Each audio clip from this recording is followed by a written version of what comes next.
yang paling bikin aku ternganga itu ya itu yang pas udah puncaknya dia mau berantem itu yang 2 orang. Tiba-tiba lagu DJ dangdut gitu yang gitu yang ya ampun nih orang. Anjir lagu TikTok dipakai. Iya maksud gue apaan sih? Gue nyeritainnya sih. Gembel yang keluar gila. Orang gembel gitu, nggak cocok jadi gitu. puas. Udah gitu cuman kasih arang-arang di arang hitam doang. Zet kayak Power Ranger bus. Tiba-tiba kakinya gak bergerak terus dibacok. Gue cengok. Namanya kirain kita sakti, taunya dia gampang banget dimatiin. Lagi-lagi ini Netflix filmnya nggak jelas gitu ya. Gotil sih. Aduh ya ampun, mohon maaf Netflix gitu bikin Iko Uwais makin buruk aja deh.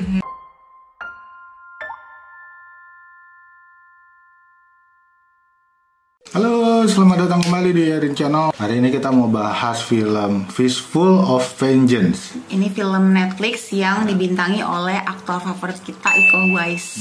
Betul sekali. Oke, ratingnya ini untuk 18 tahun ke atas. Tapi sebenarnya kalau menurut gue sih kayak untuk dewasa ya, karena ada adegan dewasanya juga. Kayak gitu, jadi yang masih di bawah umur tidak usah nonton.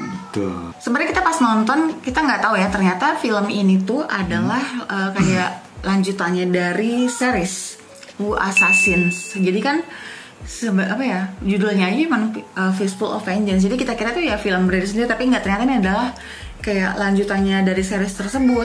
Sementara tidak disebutkan juga di dalam keterangan filmnya juga. Jadi filmnya ini sendiri itu jadi gabungan action dan tapi ada kekuatan supranaturalnya, ya nggak sih? Lu ketawa sih? Kan gue lagi jelasin ke pemirsa nih. Nah, latarnya itu di film kali ini ada di Thailand, Bangkok. Aktornya di sini si Iko itu memerankan karakter bernama Kai Jin. Dia itu yang punya kekuatan khusus gitu. Kemudian ada Darius Sinathrya. Nggak ya, ada Louis Tan. Dia tuh mirip banget sama si Darius. Dia sebagai Lu Seung Lee, partnernya mereka juga, temannya si Iko. Dan juga ada Lawrence Chow yang memerankan Tommy Wah. Ya, gitu. Nah, tapi di film ini ada tambahan juga dong, aktor-aktor lain juga. Ada Francesca Corny dan juga Rata Ponggam. Ya. Kemudian ada Pertusi. Jadi cewek-ceweknya lah itu nanti. Oke, sutradaranya ini adalah Roel Reine ya. Ada sih beberapa karya dia, cuman nggak terlalu terkenal. Yang pernah aku tonton tuh cuman Inhuman doang. Inhuman. Bagus itu. Apa dia yang seriesnya ya? Soalnya aku nontonnya tuh Inhuman yang movie-nya dulu.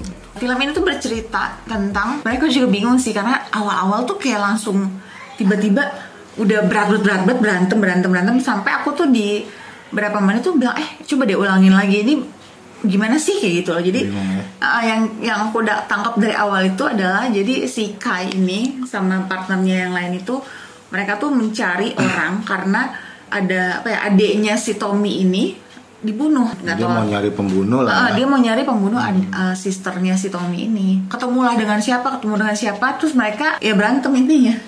Gitu. Jadi ceritanya sih tentang seperti itu. Tapi ternyata pas di tengah-tengah ada yang ngasih mereka ya, kan kalau pertamanya pas di clubbing itu mereka berdua dulu, si Iko sama si ini. Enggak, mereka udah bertiga. Oh, udah bertiga ya. Kan satu lagi yang interogasi yang satu. Iya. Makanya ini kan berdebat ya, karena emang film itu untuk orang yang nggak ngikutin itu tuh bingung gitu. Ini siapa sih, ini gimana gitu. Tapi intinya gitu, dan ternyata belakangan tuh mereka tahu bahwa kematian adiknya si Tommy ini cuman bagian dari sebuah rencana yang besar gitu, penguasa dunia bawah tanah di Bangkok gitu. Tikus? Bukan, maksudnya yang bukan bawah tanah, mas gue penguasa apa ya, dunia gelap lah gitu, yang gangsternya lah. Kalau menurut aku ya di babak pertama dalam sebuah film itu kan penting banget ya.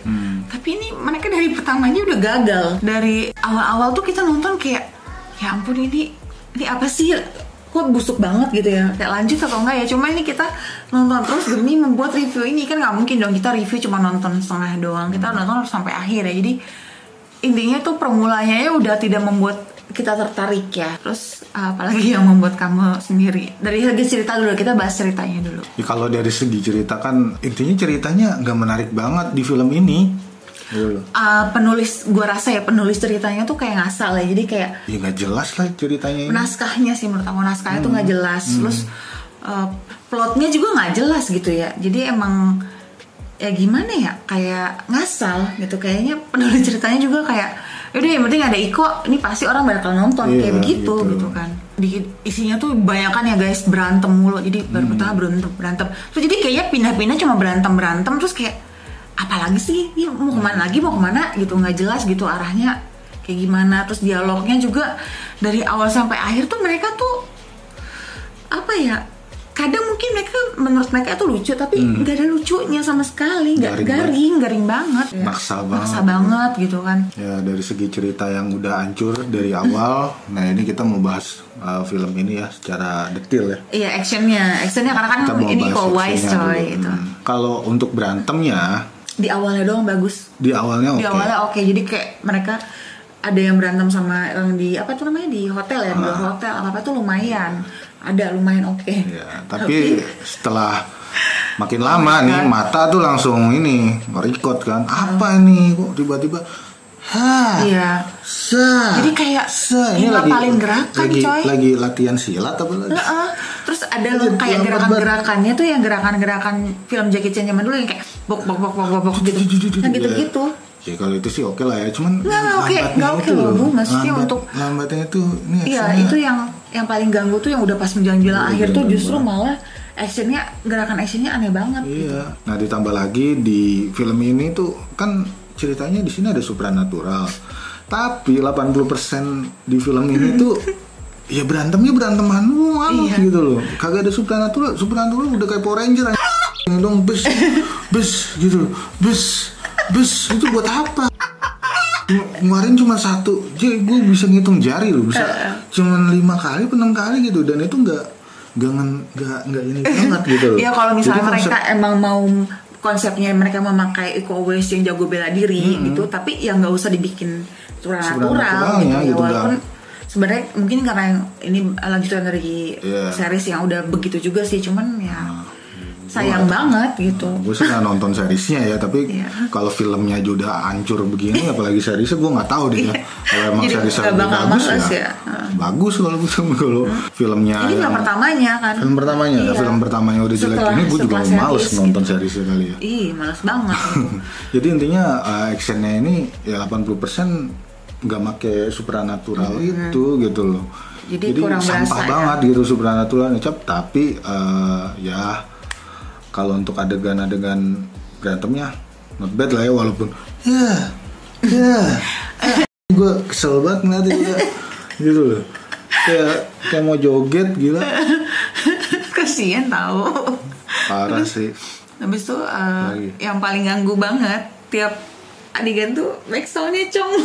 Ya, jadi kan ada tuh yang mau mulai sebenarnya nggak mau mulai pertarungan doang, cuman ini yang paling epic.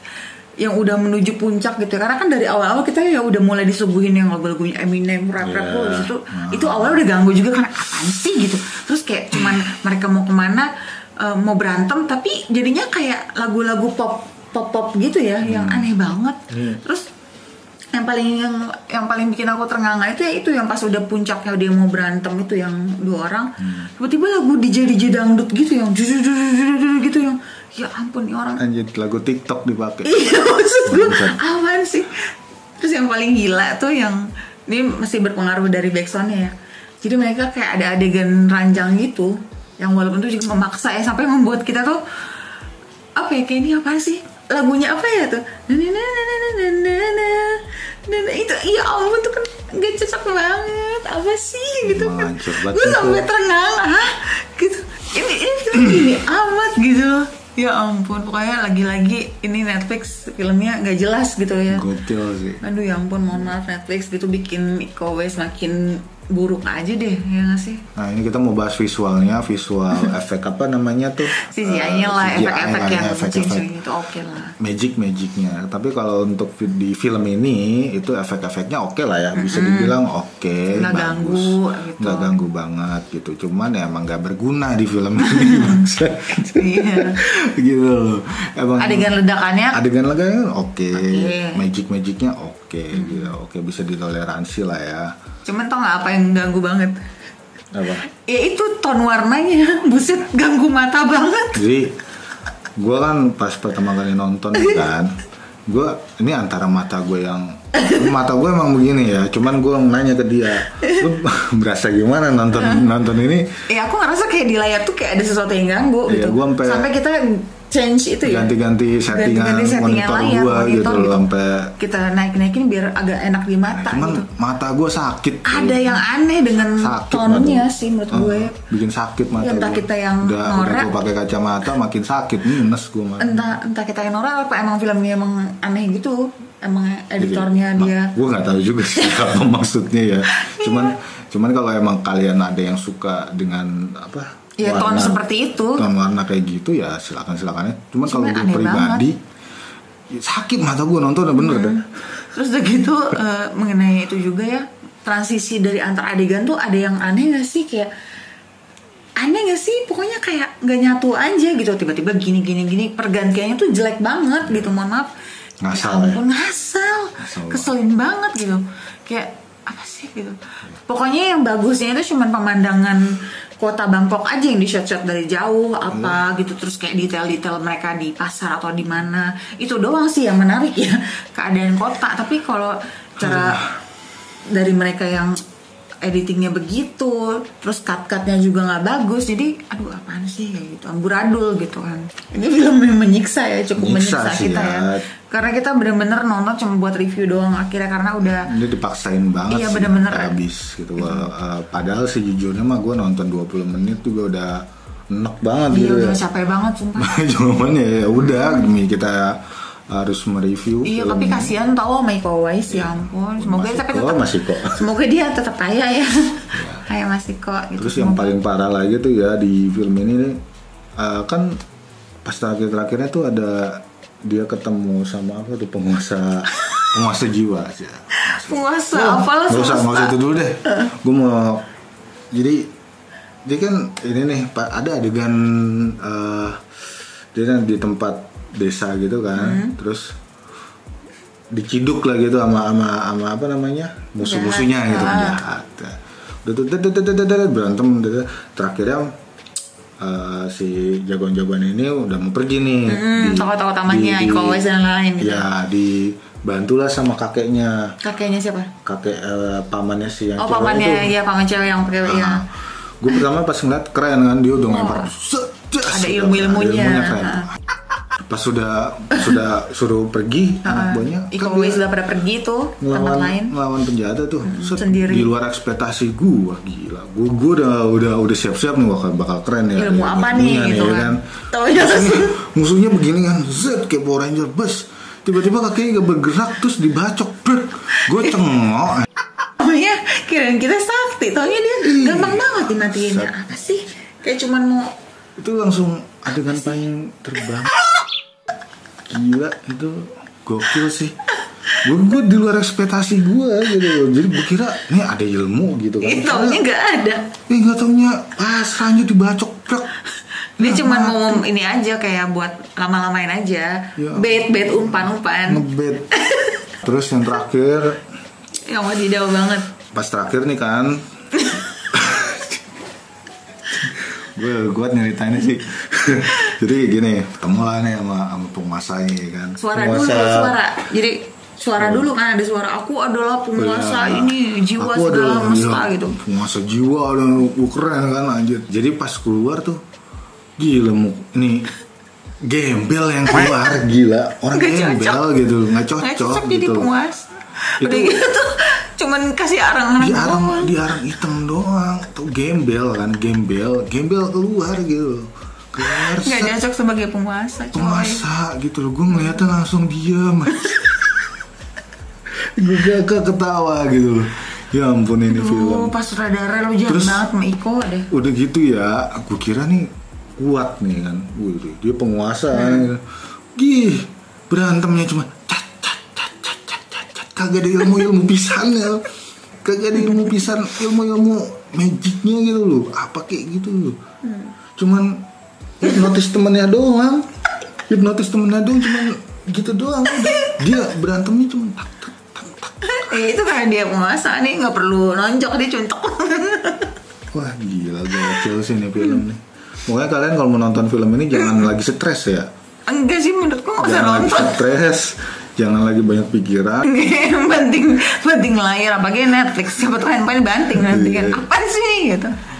Ini gue kasih nilai untuk film ini karena ini ada Iko Uwais-nya. Ya udah gue kasih nilai 4. Tapi kalau ini masuk bioskop, untungnya nggak masuk bioskop ya. Gue kasih 3 kalau masuk bioskop. Gitu. Karena ini udah ketolong sama visual ininya aja lah, animasi sama. Nggak ada yang nolongin. Iya, animasi sama Iko doang. Gue cuma nonton karena ada Ikonya doang. Kalau nggak ada Iko ya udah sampah nih film. Lanjut sampah. Oke, aku juga sama sih. 4 aja deh. Itu aja saran dari kami. Kalian harus kuat mental untuk nonton film ini. Kita rekam ini sebelumnya. Kita cinta banget, kita sayang banget sama Iko Uwais. Kita nggak ada maksud apa-apa ya untuk ini. Kita cuma mau review aja. Nah, ada kalau Iko Uwais mah bagus gitu loh. Cuman sayangnya kenapa Mas Iko? Bagusnya sih bagus dia di dunia nyata. Di sini dia nggak dikasih sesuatu yang bisa membuat dia memperlihatkan kemampuan dia sih. Iya, Mas Iko salah ambil film ya. Aduh, sorry banget ya Mas Iko ya, untuk film yang sekarang di tayangan ini kurang banget, lebih bagus dari film-film sebelumnya. Mas Iko mah udah kalah jauh deh Mas, jauh banget, bagaikan langit dan bumi ya. Masih lebih bagusan waktu dia di Indonesia nggak sih? Iya, semoga aja nanti yang transporter ya dia. Transporter. Nanti, semoga aja bagus deh. Itu aja review kita hari ini. Jangan lupa yang baru mampir untuk klik subscribe dan like jika kalian suka dengan video dan konten kami, dan jangan lupa follow sosial media kami di @iniarin untuk Instagram, dan sampai jumpa di konten kami berikutnya. Dadah.